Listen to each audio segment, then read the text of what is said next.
بسم الله الرحمن الرحیم. السلام علیکم. زه ډاکټر شهریار خان تاسو ته مخاطب یم او نن در سره په اسان الفاظو کې دا خبرو کوم چې د زړه یا د شوګر کم بیماران روزه نشي نیولی.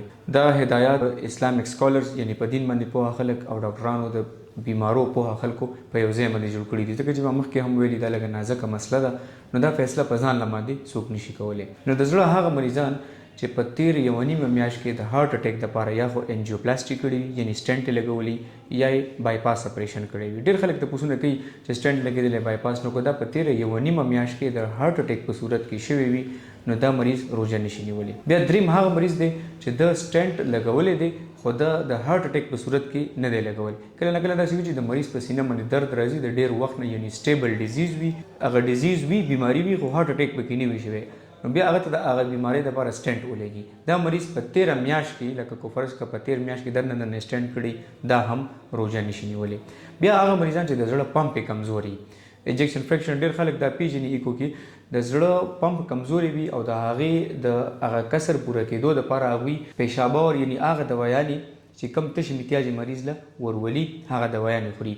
د دوی علامات داسې وي چې سای لنډه لنډه کېږي، کو وګرځي، اکثر سیده چې سملي نو نشي سملاستی، یا خو تکیاګانې ږدي یا روچتېږي، خپې پې پړسېږي، اوبه د دوی په پیپړو کې جمع کېږي، نو داسې اوبه په خېټه کې هم جمع کېدی شي، په زړه کې هم کېدلی شي، په وجود پې پړسېدلی وي، نو دا بیماران هم روژې په ګرانه باندې نیسي. د هغې وجه دا ده چې دوی کومې دوایانې خوري هغه دوی کې د اوبو کمی راولي. نو قدرتي یا نارملي خو داسې وي چې هغه اوبه په مزه باندې مریض په 24 غنټو کې څکي.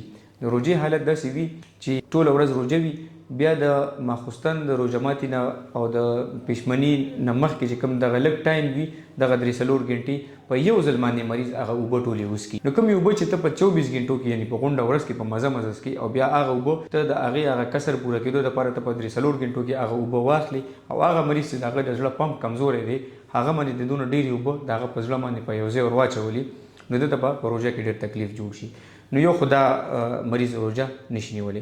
بیا د زړه د والونو کله وال ډېر زیات لیک وي او په هغې کې هم دغه صورت وي چې دا کوم مې مخکې بیان کړو چې ساه پکې لنډه لنډه کېږي، تکلیف وي، پړسوب وي، نو دغه هم بیا روژه نشي نیولی. زړه رفتار بیماران کو د هغوی د زړه رفتار یعنی د زړه بجلي ډېره تیزه یا زړه ډېر په مزه درځېږي، ډېر سلو وي، هغه هم روژې نشي نیولی. کو د زړه درد ورته بار بار راځي او د دغې درد لپاره هغه د زړه د درد والا دوایانې خوري یا ژبې لاندې بار بار دوایانې ږدي یا سهار او ماښام هغه دوایانې خوري مختلف قسمه، دا هم روژه نشي نیولی. ځکه چې د زړه درد هله راځي چې د زړه هغه رګونه یا چې کوم هغه پایپونه دي هغه تنګ وي، نو چې کله هغه دوایي خوري هغه کولاو شي. کو د روژې په حالت کې هغه دوایي نشي خوړلی نو دغه رګونه به دونه تنګ شي چې زړه ته به هارت اټیک ته جوړ شي. نو دا بیماران به روژه ډېر په ګرانه باندې یا به نه نیسي، کو نیسي تکلیف به ترې جوړېږي. د شوګر بیماران عموما د شوګر او د بلډ پریشر ډېر بیماران روژه نیولی شي، خو کم مریضان چې انسولین لګوي، انسولین د ورځې هغوی لګولی په غونډه ورځ کې امکان ډېر وي چې د شوګر کم شي او د شوګر علامات ما مخکې ډسکس کړي په نورو ویډیوګانو کې. په دغه صورت به روژه ماتېږي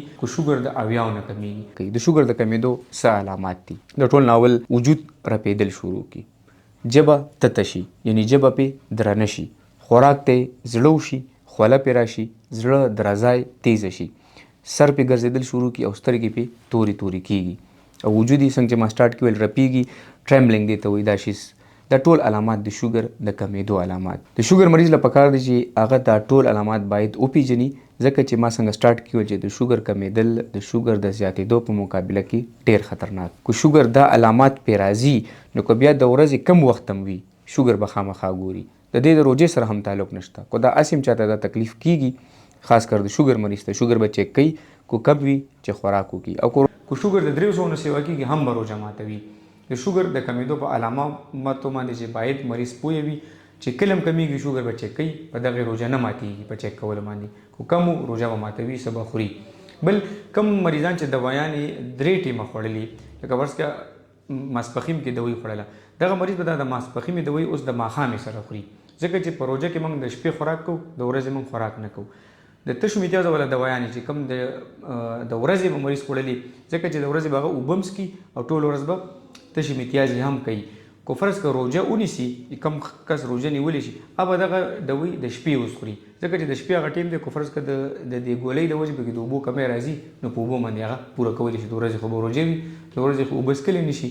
نو دا یو څو طریقې د روژې متعلق ډېرې ضروري دي. کوشش وکړئ چې دا پیغام د نور خلکو سره هم شریک کړئ چې خلکو ته اسانه شي. ډېره مننه.